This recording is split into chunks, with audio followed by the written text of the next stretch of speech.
Monsieur le Président, Madame la Ministre, Mesdames les rapporteurs, l'année dernière, votre prédécesseur, Franck Riester, a déposé un projet de loi relatif à la communication audiovisuelle et à la souveraineté culturelle à l'ère numérique. Nous en avons débattu en commission, puis la crise sanitaire a interrompu le travail parlementaire. Le gouvernement, donc vous, cette fois-ci, Madame la Ministre, a choisi de ne pas inscrire à nouveau ce texte à l'ordre du jour de l'Assemblée nationale et vous avez décidé de légiférer par ordonnance sur une grande partie de ce texte.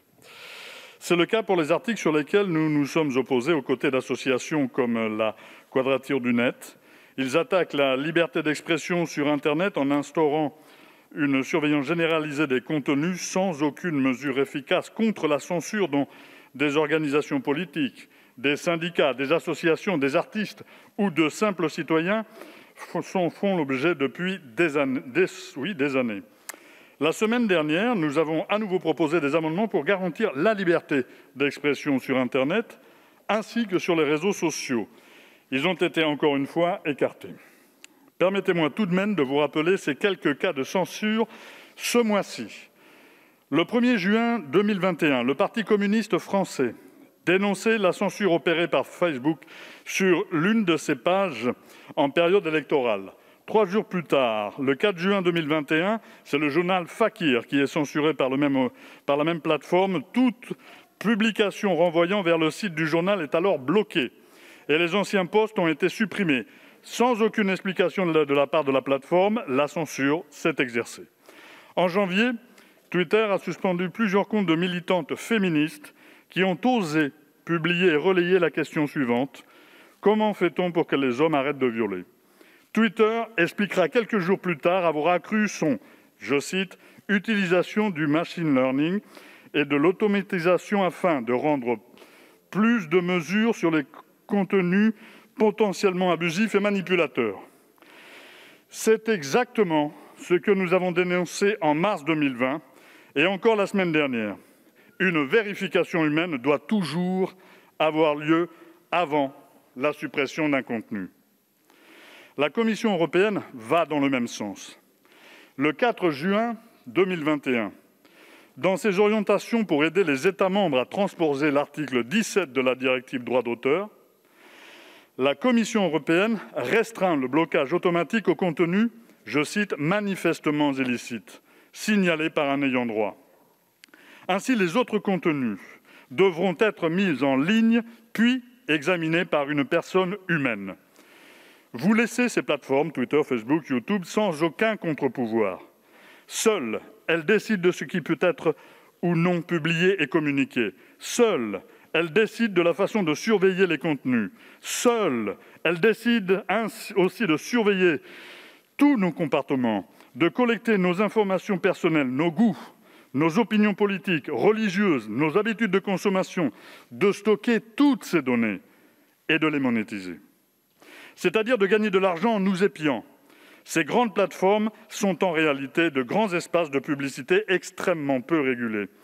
Vous avez d'ailleurs là aussi refusé l'année dernière nos amendements pour protéger nos enfants contre les injonctions à consommer toujours plus, pour alerter les usages de ces plateformes contre la malbouffe et les produits qui polluent le plus et dérèglent notre climat.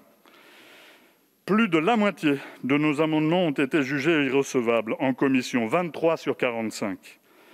Les débats sont bâclés en une journée. Vous expédiez ce projet de loi sans être à la hauteur des enjeux. Autre sujet, non des moindres, qui a disparu de ce projet de loi, l'audiovisuel public. Ce chantier est toujours en jachère, témoignant de l'absence totale d'ambition du gouvernement dans ce domaine, comme l'atteste chaque année le choix des budgets en baisse pour le service public de l'audiovisuel, une baisse de 190 millions d'euros entre 2018 et 2022, dont 160 millions pour France Télévisions et 20 millions pour Radio France. Que reste-t-il de ce projet de loi ? La fusion entre le CSA et la Hadopi d'abord au sein de l'Arcom.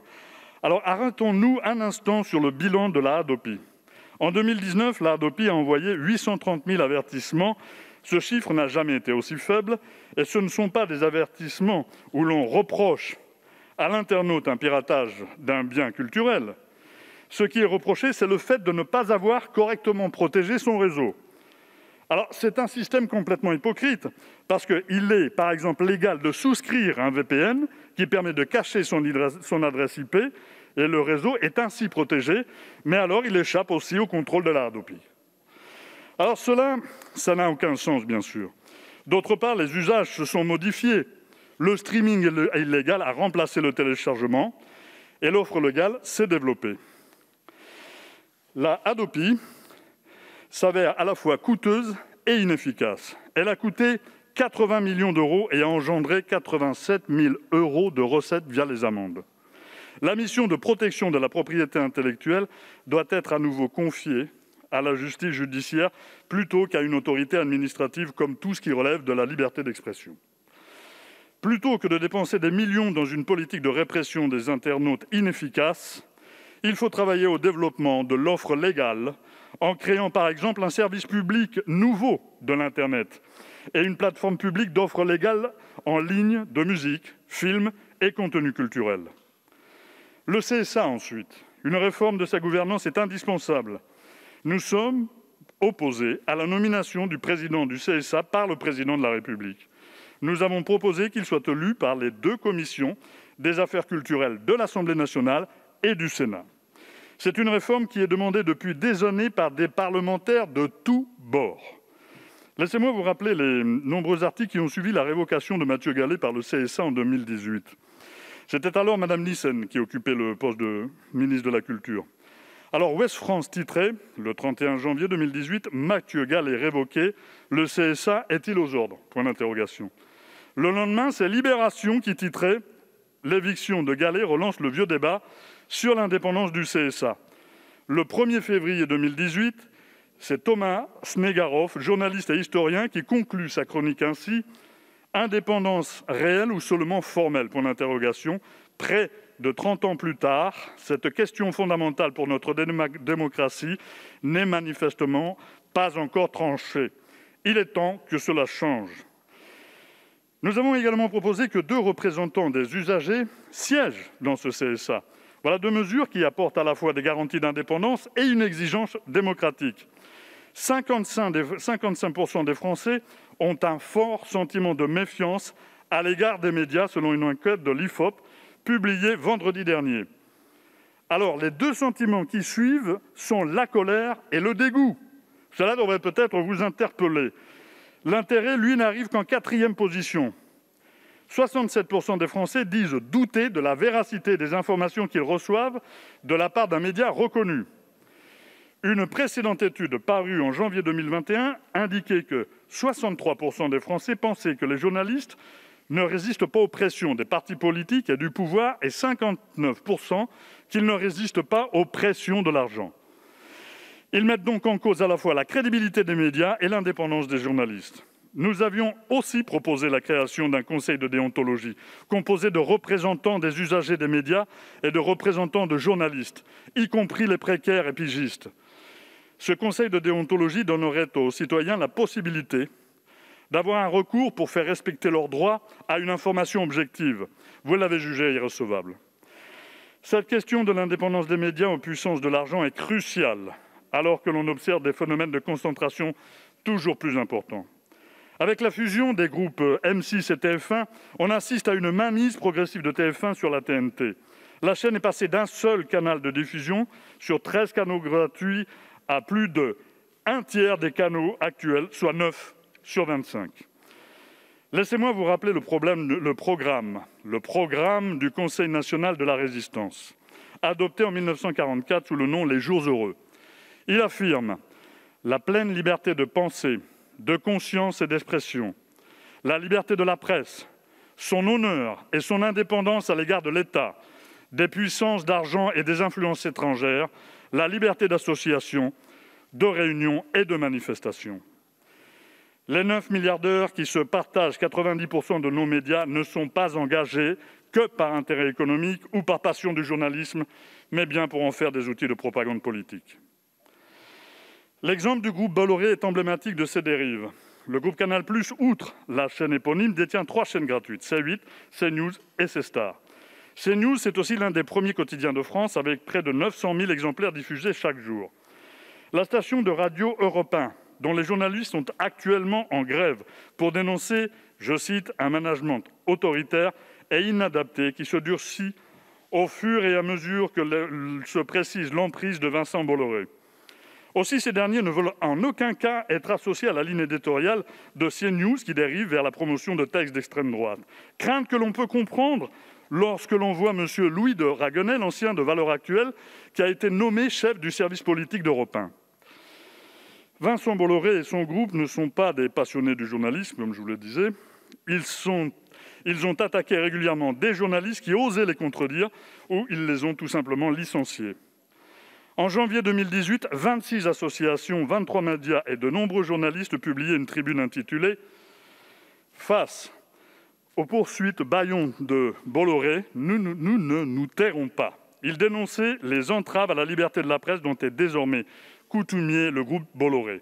Plus d'une quarantaine de journalistes, d'avocats, de photographes, de responsables d'ONG et de directeurs de médias ont été visés par Bolloré et ses partenaires. Et là, je les cite. Ces poursuites systématiques visent à faire pression, à fragiliser financièrement, à isoler tout journaliste, lanceur d'alerte ou organisation qui mettrait en lumière les activités pratiques contestables de géants économiques comme le groupe Bolloré.